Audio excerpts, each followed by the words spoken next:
동서양을 망하고 함께 식사를 한다는 것은 참 즐거운 일이고 또 친밀함을 느낄 수 있는 그런 시간이 아닐 수 없습니다.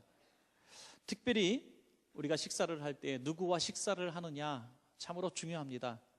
우리가 식사할 때 굉장히 유명한 아무개와 식사를 했다고 합시다. 그것은 굉장한 자랑거리가 될 겁니다.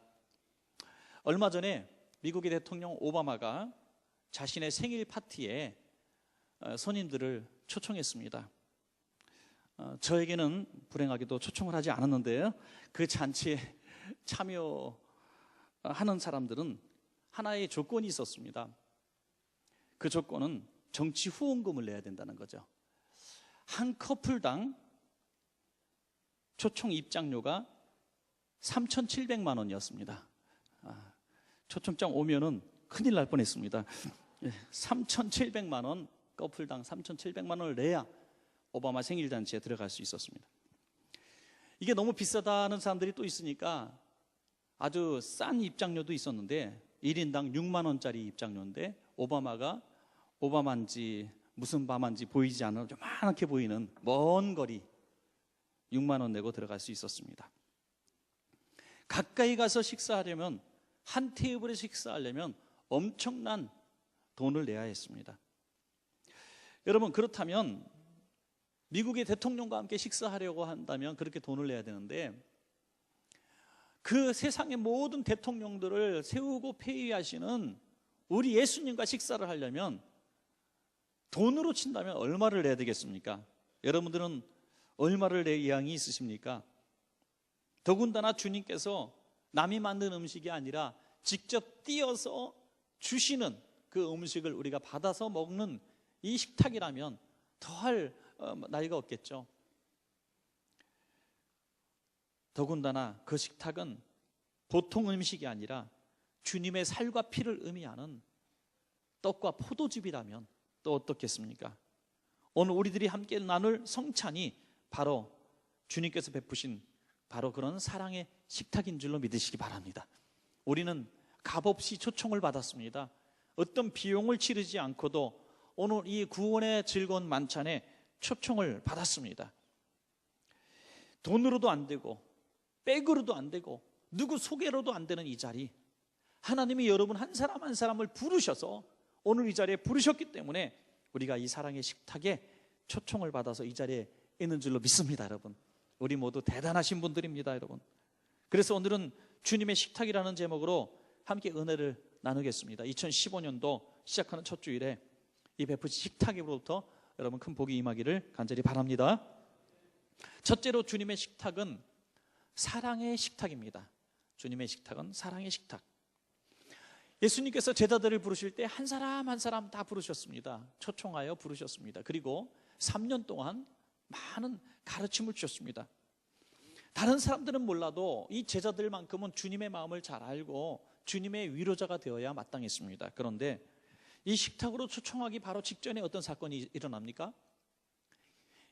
한 여인이 값비싼 향유 옥합을 깨트려서 그 안에 있는 이 향유를 주님에게 부어드립니다. 아낌없이 부어드립니다.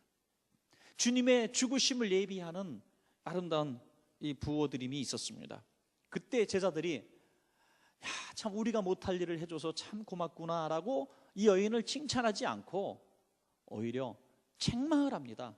왜 이런 짓을 했냐고 책망을 하는데, 정말 주님이 들으실 때 너무 수치스럽고 멸시받는 느낌을 주는 용어를 사용합니다. 왜 허비하느냐, 왜 낭비했느냐라고 얘기합니다.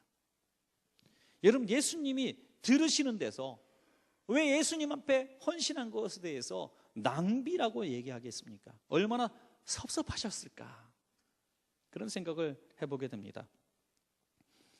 이 본문을 보면서 한번 저의 경우를 생각해 봤는데, 저는 예수님에 비교할 수 없지만 더 많은 사랑을 받는 것 같아요.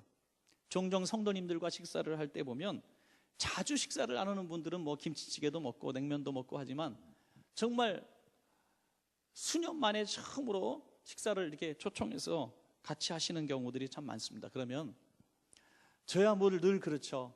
그냥 된장찌개가 제일 좋다고 얘기하지만 일식, 정식, 한정식 같은 아주 비싼 집으로 저를 초청합니다. 그러면 여러분, 이 메뉴판을 저는 습관적으로 딱 보면 뭐부터 볼까요? 음식 종류는 보이지 않고 끝에 달린 아라비아 숫자만 봅니다. 그래갖고 제일 싼 거로 저는 무조건 주문을 밀어붙이는데, 그거 갖고 실랑이를 항상 벌이는 거예요. 그럼 저는 너무 그게 아까운 거예요. 차라리 돈으로 주지 하는 생각이 막 여기서 일어나는데 너무 아까운 거예요. 여러분, 한 끼 식사를 하는데 10만 원 이런 거 넘어가면 너무 아깝잖아요, 솔직한 얘기로. 그래서 집사님 정말 저는 괜찮으니까 여기 밑에 한 자리 숫자 이거 먹읍시다. 그러면 그분이 이런 얘기를 대부분 합니다. 목사님 대접하는 거는 돈이 아깝지 않습니다. 그래요. 그때 너무나 마음에 사실 위로가 됩니다. 얼마 전에 제 친구 목사님들하고 식사를 했는데 한 6, 7명, 이렇게 정확히 기억 안 나요. 6, 7명 같이 식사했던 것 같아요. 근데 그 친구 목사님이 자기가 내겠다고 한 날이었는데 너무 자꾸 시켜주는 거예요. 우리는 됐다고 했는데 언제 또 기회가 오겠나면서 막 시키는데 50만 원이 나오대. 50만 원. 그래서 목사끼리 너무나 많이 돈을 썼다, 그렇게 얘기를 하니까 이 목사님이 정색을 하고 얘기합니다. 목사님들을 대접하는데 돈이 아깝겠습니까? 딱 그런 거예요. 자기도 목사면서. 그때 참 마음에 사실 위로가 됩니다. 주님이 고생하셨는데 목사들이 위로를 받는구나 하는 생각을 해요. 별 볼 일 없는 사람인 저에도 그렇게 대접을 하면서 당신은 받을 자격이 있습니다라고 얘기할 때 너무 행복하더라고요. 만약에 라면 같은 거 주면서 당신은 이거면 됐어요 라고 얘기하면 얼마나 또 섭섭하겠어요. 사실 우리 부교육자들도 그래서 제가 수년 전부터 꼭 한 2, 3분한테 부탁을 해서 1년에 한 번씩 최고의 식당으로 가서 대접을 합니다. 그렇게 헌신하는 분이 한 2분 지금도 계신데, 제가 부탁을 해요. 교육자들에게 좀 좋은 음식을 좀 대접해 주십시오. 그리고 낼 수 있을 만한 분에게 부탁을 해요. 그러면 그분은 최선을 다해서 최고급 식당으로 대접합니다. 그래서 평소에 도저히 자기 돈 내고는 사 먹을 수 없는 값비싼 음식을 이렇게 먹긴 해요. 그러면 저는 굉장히 그것이, 그 돈으로 생각하면 그분들도 똑같은 마음을 가질 거예요. 부목사님들도 돈으로 주지 그럴 거예요. 그렇지만 그 의미가 있습니다. 목사님들은 대접받을 자격이 있다. 지금은 부목사님, 전도사님으로 열악한 환경 가운데서 공부하면서 힘들게 이 사역을 하고 있지만 당신은 이렇게 10만 원, 20만 원짜리 음식 먹을 자격이 있다, 당당하십시오 하는 격려가 되기 때문에 1년에 한 차례씩 그렇게 대접을 하는 겁니다. 여러분, 우리 목사님들이, 부목사님들이 생활고에 찌달려가지고 힘들어가지고 목사는 검소해야 돼, 가난한 음식 먹어야 돼, 그러면서 포크를 어떤 데 좋은 데 가서 4개씩 주면은 이거 집사님 왜 4명 거 나한테 다 왔어? 이러면 안 되잖아요. 그죠? 그런데도 갈 줄 알아야 누구를 만나도 당당하게 식사할 수 있을 거 아닙니까, 여러분? 별 볼 일 없는 우리 인생들도 대접받으면, 존귀 여김 받으면 할 맛이 납니다. 무슨 일이든지 자부심이 생기는 거예요. 그런데 예수님은 지금 하나님 나라의 보좌를 버리고 낮고 천한 이 땅에 와서 고생 3년 동안 하시다가 이제 십자가의 고난을 앞두고 있는 예수님 앞에 향후 하나 깨트려서 부었다고 왜 낭비하냐고 책망하는 제자의 모습을 볼 때 예수님이 얼마나 멸시를 받은 모습 생각이 들까요? 얼마나 수치스러움을 느꼈을까요? 더군다나 예수님은 너는 가난한 자를 생각하는 게 아니라 너는 도둑이야 라고 얘기했습니다. 실제로 돈꾀를 맡은 이 제자는 돈이 경비가 모일 때마다 그곳에서 돈을 마음대로 착복을 했었습니다.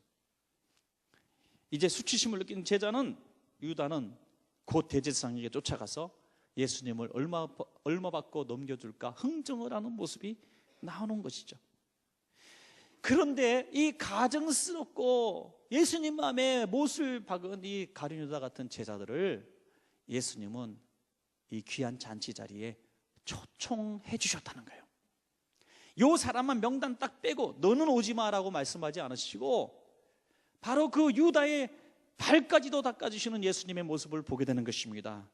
이것이야말로 우리가 감당할 수 없고 흉내낼 수 없는 사랑의 식탁, 용서의 식탁이 아니고 무엇이겠습니까, 여러분? 예수님께서 겟세마네 동산에서 정말 피땀 흘려 기도하실 때 예수님이 이렇게 고민하십니다. 내 마음이 심히 고민되어 죽게 되었으니 너희는 여기 머물러 깨어있으라. 얼마나 고독하시고 힘드시면 오늘만이라도 좀 잠자지 말고 나를 위해서 좀 기도해 달라고 부탁합니다. 여러분, 우리가 너무 힘든 일이 있습니다. 너무 외롭고 고독한 일이 있을 수 있습니다. 내 힘으로 짊어질 수 없는 엄청난 무게의 인생의 고난이 있을 수도 있습니다. 그럴 때 정말 믿고 사랑했던 한 사람에게, 내가 다른 사람에게 부탁하지 않지만 집사님은 나를 위해서 기도해 줄 것 같으니까 내가 이 속사정을 다 얘기합니다. 부끄러운 부분도 얘기합니다. 그리고 다음 주쯤 되었을 때 집사님 기도하고 있었죠? 라고 물어보니까 무슨 기도 부탁했지? 이러면요, 얼마나 서운하겠어요. 병원에 입원한 사람이요, 아파 죽겠는데 보호자가 옆에서 코르렁 들은 코골고 자면요, 집에 가서 자라고 막 화를 내더라고요. 승질이 나가지고. 나는 아파 죽겠는데 간호한다고 옆에서 한다고 말이에요. 간호는 선생님이 자야지, 사실 자야지 보호를 하는데 그것도 서운한다는 거예요. 그것도 텔레비전 보면서 깔깔거리고 웃으면요, 그게 막 밉더라는 거예요. 그런데 예수님은 십자가를 앞에 두고 피땀 흘린 기도하실 때 제자들은 다 같이 잠을 잤습니다. 그 못난 제자들도 초청하셨습니다. 그뿐만이 아닙니다. 주님이 제자들이 다 주님을 버리고 떠날 것도 아셨고 저주까지 할 것도 아셨습니다. 네가 나를 버리고 떠나리라. 그렇지만 베드로는 얘기하죠. 다 주님을 버릴지라도 저는 버리지 않겠습니다. 아니야, 네가 다 굴기 전에 나를 부인할 거야. 아닙니다. 주와 함께 저는 죽으러 가겠습니다. 그랬던 그가 예수님 막상 잡히니까 어린 요종 앞에서도 예수님 모른다고 부인하고 그 확신을 주기 위해서 예수가 누구냐고 저주까지 하면서 부인했습니다. 모든 제자들 다 주님을 버리고 떠나갔습니다. 그 제자들 아시면서도 이 최후의 만찬에 초청해 주셨다는 거예요. 여러분, 만약에 지금 내가 누군가를 초청해서 먹을 수 있는 마지막 식사라고 합시다. 아주 쉬운 예로 우리가 내일 이민을 떠나는데 오늘 마지막 저녁 한 끼 딱 누군가 먹을 수 있는데 누구와 식사를 하고 싶으시겠습니까? 저에게 물어보신다면 같은 대답일 겁니다. 제가 평소에 너무나 고마워했던 분, 제게 너무나 사랑을 베풀어 줬던 분, 용기를 주셨던 분, 제가 살해하고 싶지만 베풀지 못할 분을 제가 꼭 모셔서 맛있는 저녁 식사를 대접하며 고맙다는 선물도 하나 드리며 고마웠습니다, 이렇게 인사하고 싶을 거예요. 저에게 못을 주고 아픔을 주고 저를 멸시하고 저에게 수치감을 주고 저를 목회를 힘들게 만들었던 사람을 그 귀한 자리에 초청해서 무슨 위로를 받겠습니까? 그런데 주님은 이 마지막 만찬의 자리에 이 못난 제자들을 초청하셨습니다. 예수님 곁에 그래도 좋은 사람들이 많이 있었습니다. 위로를 드리는 삭개오도 있었고 향유컵을 깨튼 이 마리아도 있었고 나사로의 형제들도 있었고 얼마든지 예수님의 마음에 기쁨을 줬던 백부장 같은 종들도 있었습니다. 그러나 그들을 부르지 않고 실망만 준 제자들을 부르셨습니다. 그러므로 오늘 사랑하는 여러분, 오늘 주님의 베푸신 성만찬에 초청받은 저와 여러분이 자격이 있어서 주님께 뭔가 잘해드려서 주님이 초청하신 것이 아니라 자격 없음에도 불구하고 주님이 이 자리에 용서하시고 초청하신 줄로 믿으시기 바랍니다. 이것이 우리에게 은혜가 되는 겁니다. 이것이 감격이 되는 것입니다. 당연히 받아야 될 자리면 감격하지 않아요. 여러분, 그래서 금년에 주님을 본받아서 우리에게 잘한 사람만이 아니라 우리에게 아픔을 주고 섭섭함을 주고 지금 원수처럼 지내고 있는 분이라도 사랑의 식탁 한번 베풀고 한번 초청해 보시기 바랍니다. 그러면 2015년도에 아름다운 삶이 여러분에게 펼쳐질 줄로 믿습니다. 허물을 덮어주는 가정, 허물을 덮어주는 교회, 행복하고 평안할 줄로 믿습니다. 예수님이 그것을 보여주시기 위해서 제자들을 초청하신 줄로 믿습니다. 두 번째로 주님의 식탁은 섬김의 식탁입니다. 섬김에 대해서 이야기를 하려고 하면 여러분들 다 짐작하실 겁니다. 예수님은 제자들의 발을 닦아주셨습니다. 성경 이전에 어디를 봐도 제자들이 예수님의 발을 닦았다는 구절이 한 구절도 나오지 않습니다. 서로가 서로의 발을 닦았던 구절도 한 구절도 나오지 않았습니다. 그러면 어떻게 했습니까? 당시 팔레스타인 지방은 먼지가 많은 지방이라 샌들을 신고 있었습니다. 당연히 식사 시간에 발을 닦는 것이 식사의 당연한 예절이었습니다. 그래서 집집마다 부자들은 이 발을 닦아주는 종들이 따로 있었습니다. 그러나 예수님에게 이 제자들 사이에 누가 종이 되겠습니까? 그러니 누가 발을 닦아준 것이 아니라 스스로 자기 발을 자기가 닦았을 뿐입니다. 예수님을 향하여 하나님의 아들로 믿었고 주인이라고 이렇게 얘기했음에도 불구하고 예수님의 발을 닦아주는 제자들은 한 사람도 없었습니다. 그 제자들을 가르치기 위해서 예수님은 본을 보여주셨습니다. 요한복음 13장 15절에 내가 너희에게 행한 것 같이 너희도 행하게 하려 하여 본을 보였노라. 너희도 서로 행하게 하려 하여 내가 본을 보였다. 예수님은 겉옷을 벗으시고 수건을 가져다가 허리에 두르시고 대야에 물을 담아다가 발을 닦아주셨습니다. 여러분 얼마나 무안했겠어요? 얼마나 진지한 침묵이 흘렀을까요? 여러분 이거 쉬운 일이 아닙니다. 그리고 자주 할 수 있는 일이 아니라 아주 특별한 일입니다. 재작년에 우리가 그 부모와 함께하는 힐링 캠프를 했습니다.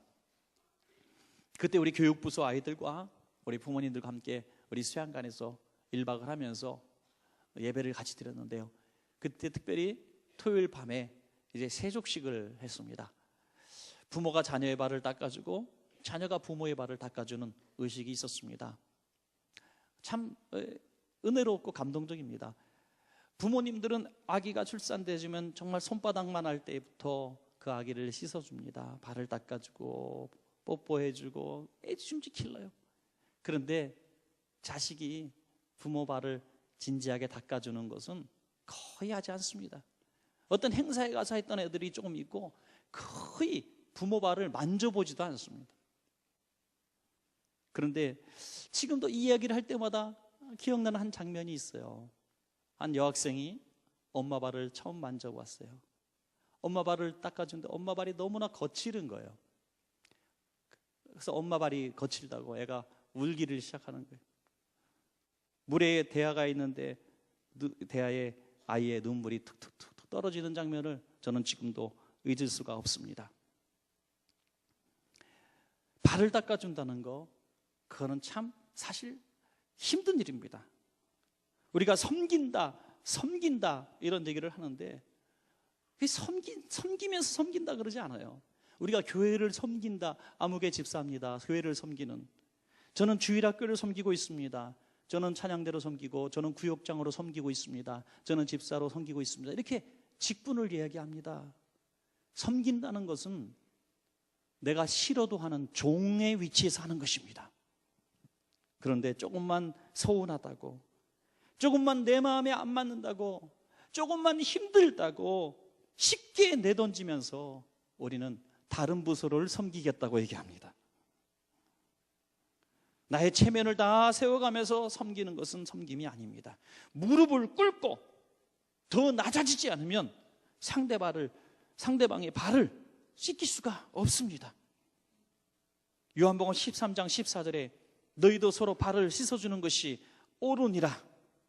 누가 누구를 씻어주라고 성경은 말씀하지 않습니다. 서로 발을 씻어주라. 서로 발을. 여러분 가정 안에서 남편이 아내를, 아내가 남편을, 부모가 자식을, 자식이 부모를 발을 씻길 수 있는 가정이 된다면 그 가정은 천국이 아니고 무엇이겠습니까? 교회 안에서 서로 발을 씻겨주는 교회가 되면 이 교회가 천국이 되지 않고 무엇이 되겠습니까? 대접받으려고 하는 사람만 차 있고 섬기려는 사람이 적으면 그 교회는 분쟁과 아픔과 다툼이 가득할 겁니다. 섬기는 사람이 많은 교회가 최고의 교회고 천국 같은 교회입니다. 섬기는 사람이 더 많아야 돼요. 섬기는 사람. 예수님은 섬기는 신용만 하신 분이 아닙니다. 빌립보서 2장 5절 이하에 보니까 너희 안에 이 마음을 품으라. 곧 그리스도 예수의 마음이니 그는 근본 하나님의 본체시나 하나님과 동등됨을 취할 것으로 여기지 아니하시고 오히려 자기를 비워 종의 형체를 가지사 사람들과 같이 되셨고 사람의 모양으로 나타나사 자기를 낮추시고 죽기까지 복종하셨으니 그 십자가에 죽으심이라. 죽은 흉내를 낸 게 아니라 죽으심이라. 여러분 우리 원천교회가 주님 닮은 사랑의 교회가 되기를 원합니다. 훌륭한 예배당과 시설이 뭐가 자랑거리입니까? 남들 못하는 큰 행사가 무슨 자랑거리고 교회 안에 인재들이 많은 게 무슨 자랑거리입니까? 섬기는 사람이 자랑거리입니다. 섬기는 사람이 자랑거리. 목사들 모이면요, 그런 사람 자랑해요. 우리 교회 장로님은, 우리 교회 집사님은 별 4개 다른 분인데 주방 봉사한다고 말이에요. 이게 자랑거리더라고요. 보통 봉사하는 사람 많은데 왜 그분이 자랑거리입니까? 높은 자가 낮은 자를 섬기니까 자랑거리가 돼요. 이게 교회가 돼야 됩니다. 높은 자가 낮은 자를 섬기는 게 교회입니다. 가진 자가 없는 자를 섬기는 게 교회입니다. 배운 자가 못 배운 자를 섬기는 게 교회입니다. 우리 교회가 그렇게 되면 이 땅을 하나님의 나라로 바꿀 수 있는 영향력 있는 교회가 될 줄로 믿습니다. 우리가 성찬식을 대하면서 우리가 더 낮아집시다. 그래서 섬기는 성도님, 섬기는 교회가 되기를 소원합니다. 마지막 3번째는 주님의 식탁은 능력의 식탁인 줄로 믿습니다. 능력의 식탁입니다.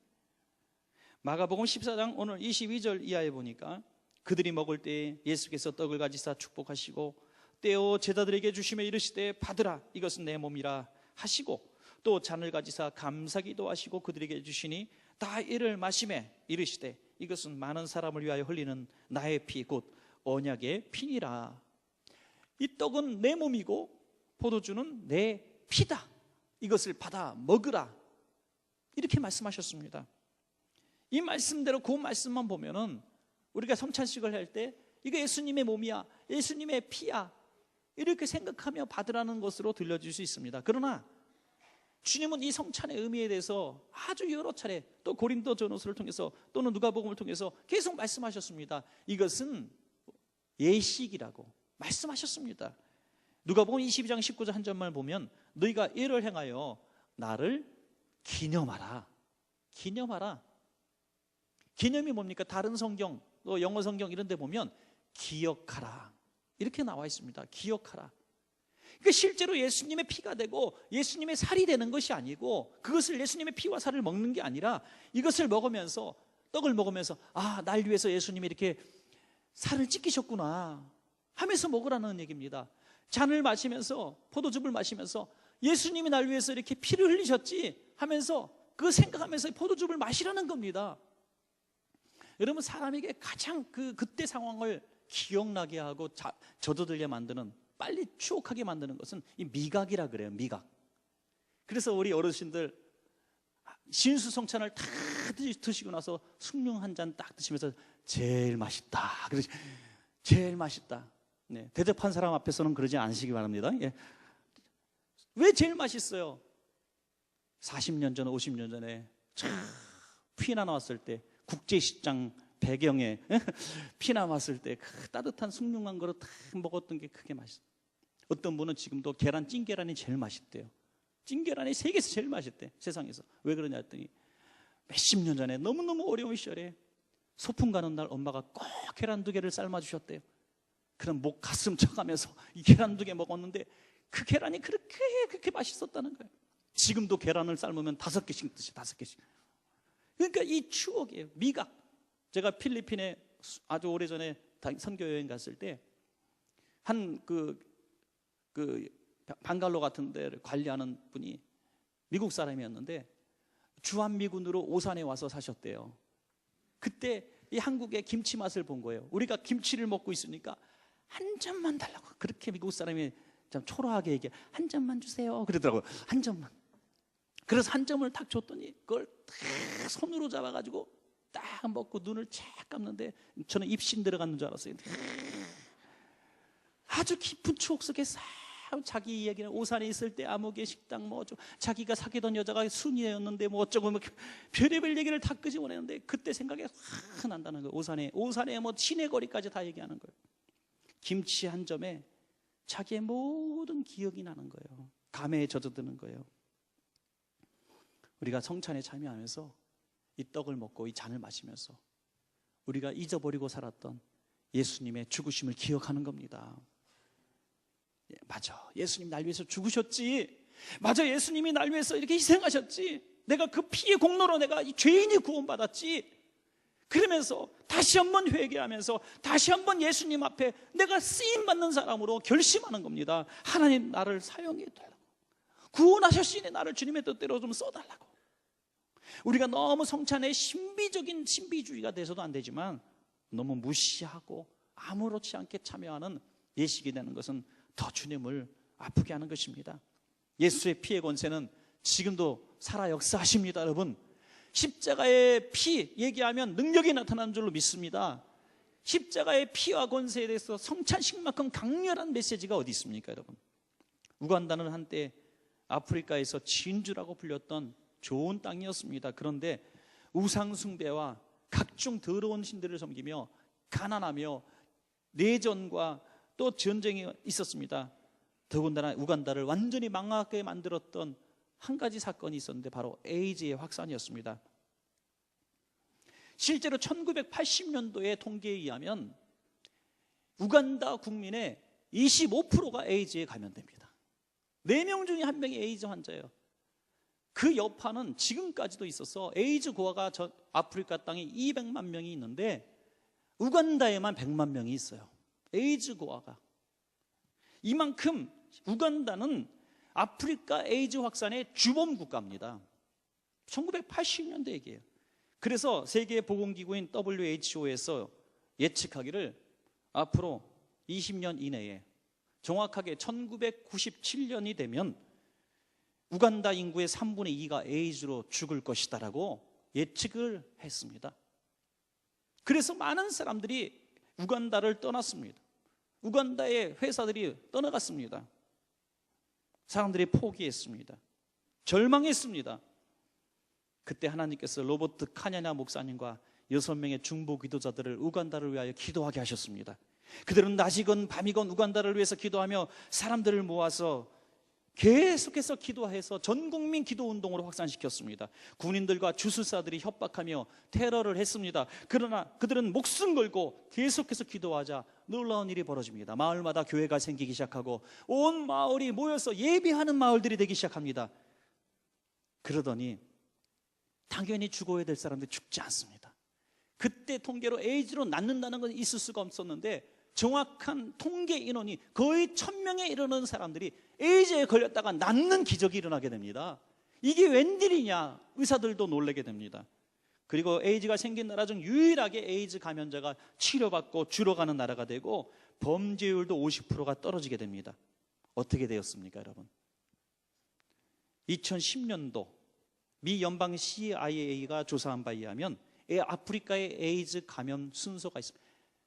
불과 20년 전에는 에이즈 1등 국가가 정도가 아니라 전 아프리카의 주범이었는데 24개국 아프리카 나라 중에서 14번째 나라가 됩니다. 우리가 잘 아는 케냐나 남아공같이 잘 사는 나라보다 에이즈 감염률이 훨씬 더 적은 나라가 되었습니다. 할렐루야.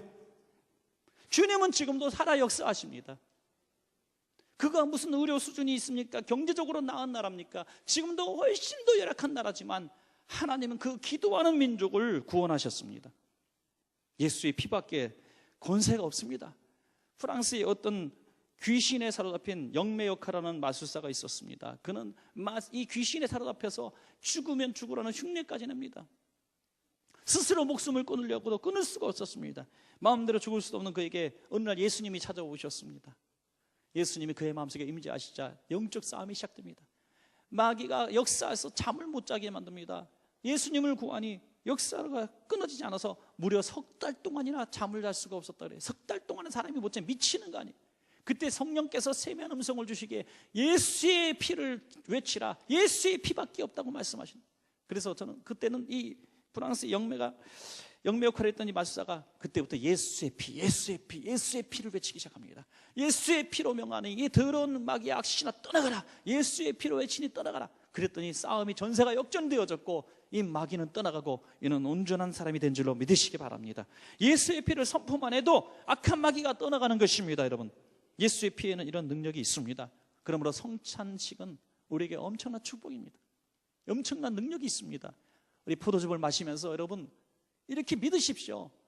지금 이 포도주가 예수의 피는 아니지만 내가 예수의 피를 의지합니다.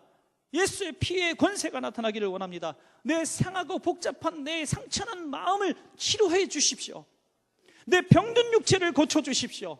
이 모든 영의 세력을 물리쳐 주십시오. 그럴 때 예수의 피에 권세가 나타납니다. 여러분, 믿으시기 바랍니다. 오늘 주님은 이 식탁으로 우리를 초청해 주신 것입니다. 오늘 귀한 능력의 이 식탁의 자리에서 여러분들 2015년도 기쁨으로 출발하시기를 간절히 축원합니다.